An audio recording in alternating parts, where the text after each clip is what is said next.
Happy summer! My name is Brian Howard, and I am the Executive Director of the Spellman Museum of Stamps and Postal History on the Regis College campus in Weston. This is the August 2024 update.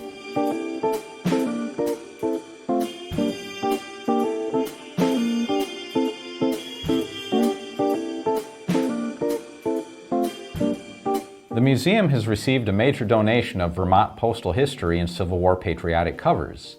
The Civil War covers consist of rare colored cachets which paint a colorful picture of the tragic years between 1861 and 1865. Other gems include a letter addressed to famous orator and abolitionist Frederick Douglass, and another sent to President Abraham Lincoln, which is addressed to Lord Lincoln, President of the United States. The collection also includes an official cover addressed to Jefferson Davis, President of the Confederacy, and official letters from the office of Albert U. Wyman, who served 4 U.S. presidents as Secretary of the Treasury between 1876 and 1885. Plans are underway to exhibit some of this material in our galleries. Several pieces from a unique exhibit of stamp art donated to the museum over 40 years ago have been rehung in our main gallery. Rhode Island School of Design graduate Joseph Jagelinzer, who passed away in 1983, created images showing the state bird for all 50 U.S. states using postage stamps as his medium. He painstakingly identified, clipped, and mounted pieces of duplicate and canceled stamps to create his images. This fascinating use of stamps in an artistic endeavor speaks to some of the fun ways that collectors have appropriated postage for creative purposes. The museum's Volunteer Appreciation Luncheon, one of 2 each year, takes place this month. Volunteers are at the heart of everything we do at the Spellman, and we are fortunate to have over 24 dedicated folks coming in regularly to sort stamps, evaluate collections, build exhibits, and organize our collections. On behalf of the museum's leadership and myself, thank you for everything that you do. I'm Heidi Price with today's Artifact of the Month.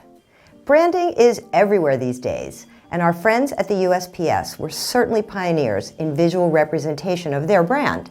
Let's learn today about the Postal Emblem Patch. The very first patch was authorized by Postmaster General Arthur E. Summerfield in December of 1955. New uniforms with patches were available to wear in early 1956, but carriers were not required to wear them until April of '57, a full year after their introduction.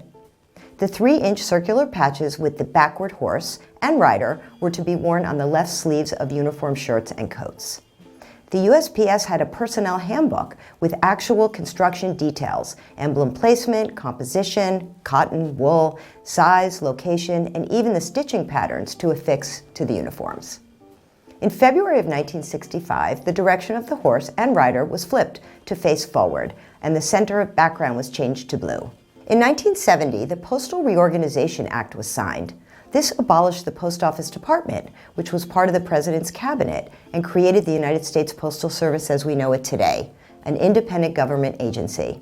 Upon that, the eagle was introduced to replace the horse. Like all things, uniform symbols and emblems continue to change over time, and the Postal Service grew the wardrobe for letter carriers and postal workers.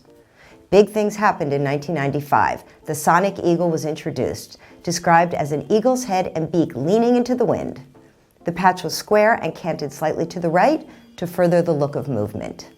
Below the eagle's head, the words United States were embroidered in black, underlined by a thin red line, followed by the words Postal Service. The patch was worn on shirts, jackets, vests, sweaters, parkas, windbreakers, rainwear, headwear, you name it. And a quick note about the craft tab. What is a craft tab?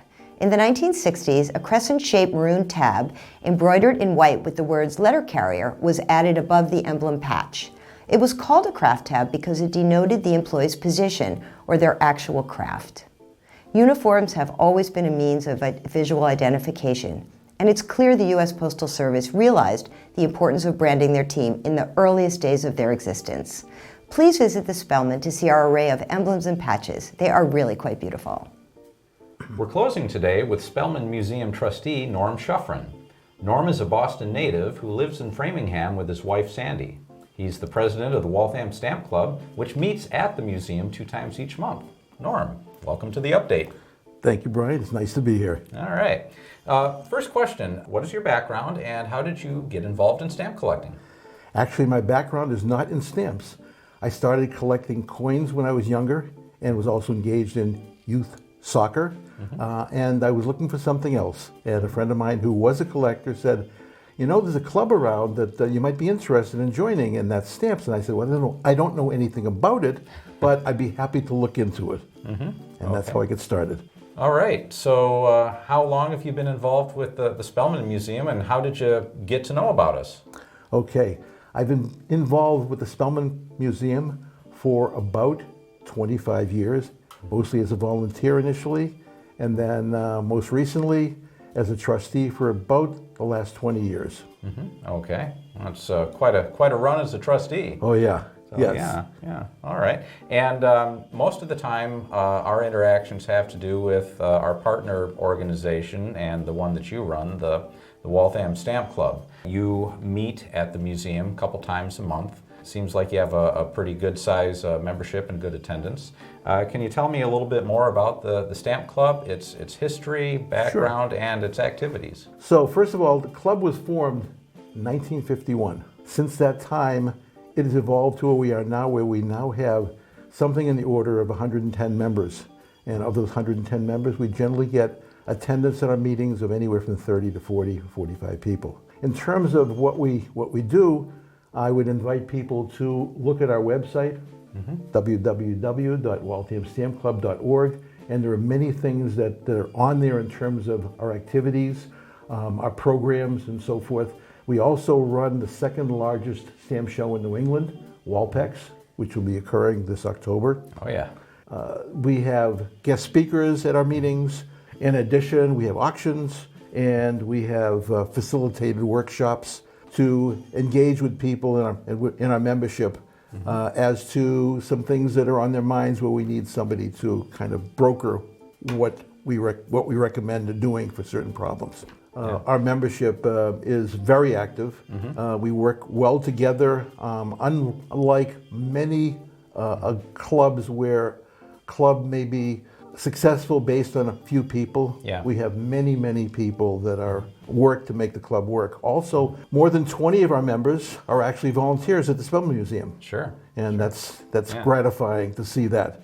And getting back to the museum, in your opinion, what are some of the greatest benefits or perhaps the biggest benefit that you feel the Spellman Museum brings to its constituents, either to the local community, to the stamp collecting community, or anywhere else you'd like to discuss? I look at constituents as people not only that are connected with the museum, but people that could be and should be, okay?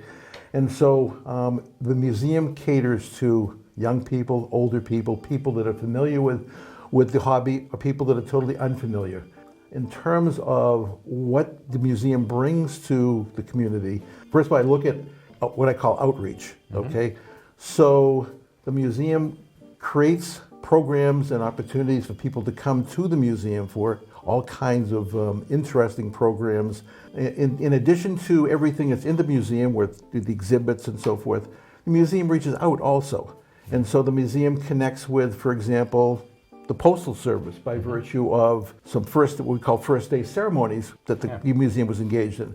Also, the museum is prevalent in the major stamp shows. And then finally, we have museum exhibits that we brought out to local hospitals and so forth. So there's many things the museum does within and also takes out to the rest of the community. Yeah, and that's something that we hope to continue to do, and it's through partnerships like the partnership we have with the Waltham Stamp Club that allows us to have that type of impact. It's interesting that most museums that I've belonged to or visited, it seems like most of the activities are focused inwardly in terms of what people do and see when they come to the museum. But the fact that the Spellman Museum takes an active role of going out to the community is really unusual and special. Yeah, glad to have you on board, Norm. Thank you so much. Thank you. All right. So, all right. Well, that's it for the August update. We at the Spellman thank you for your interest, and we'll look forward to seeing you in September.